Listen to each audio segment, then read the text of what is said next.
அன்பு சொந்தங்களே, அஸ்ஸலாமு அலைக்கும் வரஹ்மத்துல்லாஹி வபரகாத்துஹு. திருமறையின் ஒரு வசனத்திலே அல்லாஹ் சுப்ஹானஹு தஆலா, யா அய்யுஹல்லதீன ஆமனூ லா தர்ஃபஉ அஸ்வாத்தகும் ஃபௌக ஸௌத்தின் நபி, மக்களே, நீங்கள் நபியுடைய குரலுக்கு மேலால் உங்கள் குரலை உயர்த்தாதீர்கள் என்று சொல்கிறார். எதனால் இந்த வசனம் இறங்கியது என்பது குறித்து திருக்குர்ஆனுடைய விரிவுரையாளர்கள் பல கருத்துக்களை சொல்லுகிறார்கள். ஹஜ்ஜிலே தொழுகைக்கு முன்னால் சிலர் குர்பானி கொடுத்து விட்டார்கள். அப்படி கொடுக்க கூடாது என்று நபி கண்டித்து திரும்பவும் கொடுக்க செய்தார்கள். எனவேதான் அது குறித்து இந்த வசனம் பேசுகிறது என்று ஜாபிர் ரலியல்லாஹு அன்ஹு அவர்கள் சொல்கிறார்கள். நோன்பு எப்போது துவக்கம் என்பதை அறியாமலேயே சிலர் நோன்பு வைத்தார்கள். அப்படி செய்யக்கூடாது. நோன்பினுடைய துவக்கத்தை அறிந்ததற்கு பிறகுதான் நீங்கள் நோன்பு இருக்க வேண்டும் என்று நபி ஸல்லல்லாஹு அலைஹி வஸல்லம் சொன்னார்கள். எனவே அவர்களை குறித்து இது இறங்கியது என்று சொல்கிறார்கள். வெளிநாட்டு தூதுக்குழுவினர்கள் நபி ஸல்லல்லாஹு அலைஹி வஸல்லத்திலே பேச முனைந்த போது அங்கே பேச்சு சப்தம் உயர்ந்து விட்டது. எனவே அதை கண்டித்து இந்த வசனம் இறங்கியது என்று ஒரு சாரார் சொல்லுகிறார்கள். தமீம் கோத்திரத்தாருடைய தலைவரை நியமிப்பதில் செய்தனா அபூபக்கர் சித்திக் ரலியல்லாஹு அன்ஹு அவர்களுக்கும் செய்தனா உமர் ஃபாரூக் ரலியல்லாஹு அன்ஹு அவர்களுக்கும் இடையே கருத்து வேறுபாடு ஏற்பட்டு சப்தம் உயர்ந்து விட்டது. எனவே இதை தடுப்பதற்காக, இவ்வாறு செய்யக்கூடாது என்று கண்டிப்பதற்காகத்தான் இந்த வசனம் இறங்கியது என்று அப்துல்லாஹ் இப்னு ஜுபைர் ரலியல்லாஹு அன்ஹு அறிவிக்கிறார்கள். இப்படி இந்த வசனம் குறித்து பல்வேறு கருத்துக்கள் சொல்லப்பட்டாலும் இதனுடைய மைய புள்ளி இதுதான்.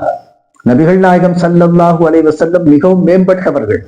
அவர்களுக்கு முன்னால் உயர்த்தி பேசக்கூடாது, சப்தத்தை உயர்த்தக்கூடாது. அது பணிவாக இருக்காது, ஒழுக்கமாக இருக்காது, ஒழுக்கக்கேடாக இருக்கும்.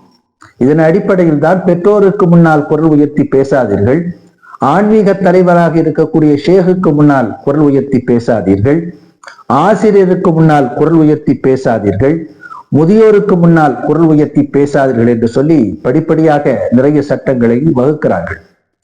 யாருக்கு முன்னால் குரல் உயர்த்தி பேசுவது என்பது பார்க்க போனால், அவர்களை எப்போது மதிக்க நாம் தவறுகிறோமோ அல்லது பார்த்து கொள்ளலாம் இவர்கள் தானே என்று அவருடைய அந்த எல்லைக்குள் நாம் நுழைய முற்படுகிற போதுதான் இது மிக இயல்பாக எழுகிறது.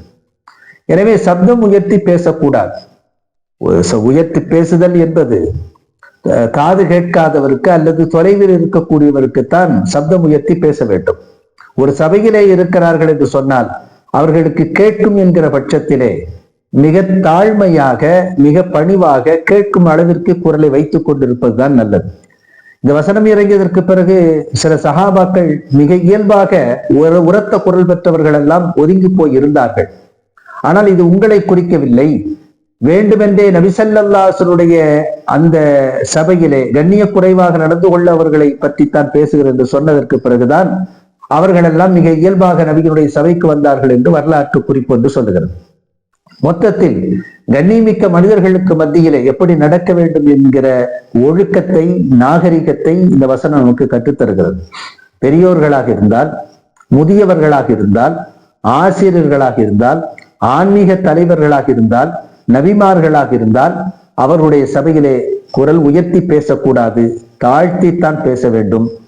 ஏனென்று சொன்னால் உயர்ந்த குரல், தேவையற்ற குரல் இருக்கிறதே, அது கழுதையின் குரலுக்கு சமமானது. இன்ன அன்கர்ல் அஸ்வாத்தில சௌத்துல் ஹமீர், இறைவனிடத்திலே மிகுந்த வெறுப்பிற்குரிய ஒரு சப்தம் என்று சொன்னால் அது கழுதையின் சப்தம் தான் என்று ஒரு வசனத்திலே அல்லாஹ் சுப்ஹானஹு தஆலா சொல்லுகிறார். நம்முடைய கருத்தை பிரதிபலிப்பதற்குத்தான் குரல்.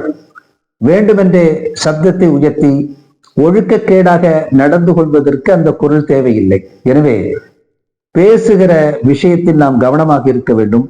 அதுபோல நபி ஸல்லல்லாஹு அலைஹி வஸல்லம் சபையிலே பேசுவது, அதுபோல இன்றைக்கு பெரியவர்களுடைய சபையிலே பேசுவது, ஆன்மீக குருக்களினுடைய சபையிலே பேசுவது, உஸ்தாதுமார்களுடைய சபையிலே பேசுவது என்பதெல்லாம் நாம் கவனத்தில் கொள்ள வேண்டும் என்கிற ஒட்டுமொத்த பாடத்தை இந்த வசனம் நமக்கு கற்றுத்தருகிறது.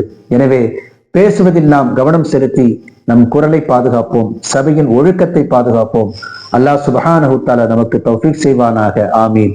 வாஹிரு தஅவானா அல்ஹம்துலில்லாஹி ரப்பில் ஆலமீன். வஸ்ஸலாமு அலைக்கும் வரஹ்மத்துல்லாஹி வபரகாத்துஹு.